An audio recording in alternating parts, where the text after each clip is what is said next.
Et salut! Aujourd'hui on se retrouve avec une recette de dingue. Je vous apprends à faire votre mozzarella et votre burrata. Vous en avez vu passer tout l'été, moi je vous propose de la faire vous-même. Alors on va commencer par prendre 2 petits verres, on va les remplir à moitié d'eau tiède et on va venir y diluer dans le premier de la présure. Vous trouverez ça soit en pharmacie, soit sur internet. Selon le dosage, le dosage va pas être le même selon votre présure. Alors lisez ce qui est marqué dessus, hein, tout simplement. Selon la concentration, on peut vous demander soit quelques gouttes, soit carrément 2 cuillères à café. Donc lisez ce qu'il y a sur l'étiquette par rapport à votre quantité de lait. Vous respectez ce qu'on vous dit. Et dans le second, on va venir y diluer soit une petite cuillère à café d'acide citrique en poudre. Si vous n'en avez pas, vous pouvez prendre 6 cuillères à café de jus de citron, ça fonctionne aussi. C'est l'acidité qui va nous permettre de faire cailler notre lait. Alors on va venir verser donc cet acide citrique dans le bol et on ajoute notre lait.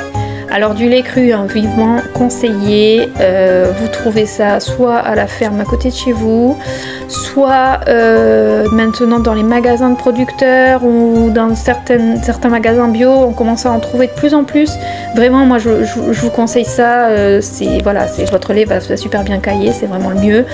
Sinon, tout ce qui est lait pasteurisé qu'on trouve dans les frigos des supermarchés, bon, ça peut fonctionner aussi, mais franchement le caillé est quand même vachement moins beau. Moi je vous conseille vraiment le lait cru. Et puis ça a un autre goût aussi. Hein. Et on va venir faire chauffer ça en mode bouilloire jusqu'à 37 degrés. Une fois que c'est chaud, on vient ajouter la petite présure qui patientait tranquillou tout à l'heure et on mixe 3 secondes vitesse 3 hop, pour bien mélanger. Et là on touche plus et on laisse poser 15 minutes dans le bol, couvercle fermé. Au bout de 15 minutes, on vient ouvrir notre couvercle et on admire notre beau caillé. Regardez-moi ça. Alors là, on vient quadriller pour casser le caillé. Évitez le couteau pour pas trop rayer votre bol quand même. Et là, on referme et on patiente encore 10 minutes. Une fois que c'est fait, on met à chauffer 40 minutes, 37 degrés, vitesse 1. Et là, on prend une étamine dans notre petit panier vapeur et on vient verser toute notre préparation. On vide tout. On fait une petite boule et on va venir la tourner, ça va presser et ça va nous permettre de séparer le caillé du petit lait.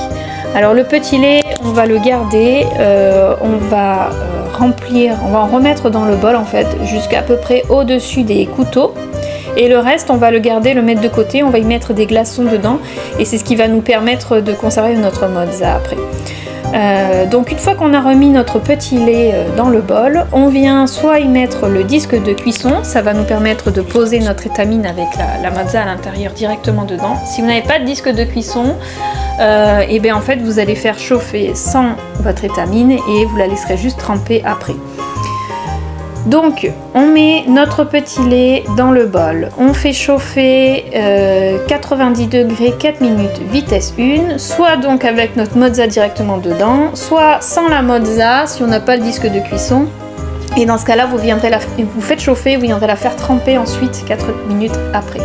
On la sort et elle ne doit pas être cassante, elle doit être un peu filante. Et donc là on sort le plus gros, on en fait une belle boule.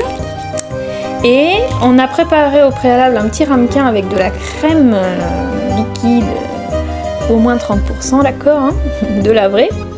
Et on vient racler, oui la burrata c'est pas, je suis désolée mais c'est pas du tout ici. Hein. On vient racler les petits bouts qui restent là et on va venir la plonger dans la crème. En fait la burrata c'est rempli de crème et de petites pertes de mozza en fait, c'est un sous-fromage de la mozzarella. Et là ensuite vous en faites ce que vous voulez de votre mozza quoi. Alors vous pouvez la laisser tremper dans le chaud pour qu'elle reste bien filante. Et soit on se fait des mini boules de mozza, soit on s'en fait une grande. Donc vous voyez c'est assez élastique, hein, ça permet de la traiter. Et donc là soit on fait carrément une grosse boule, soit on l'étale comme ceci. On vient mettre notre préparation avec les petits bouts de mozza et la crème dedans. Et ça nous fait une superbe boule. Ça se conserve dans le petit lait frais et là c'est le kiff les gars. Allez, à bientôt pour une nouvelle recette.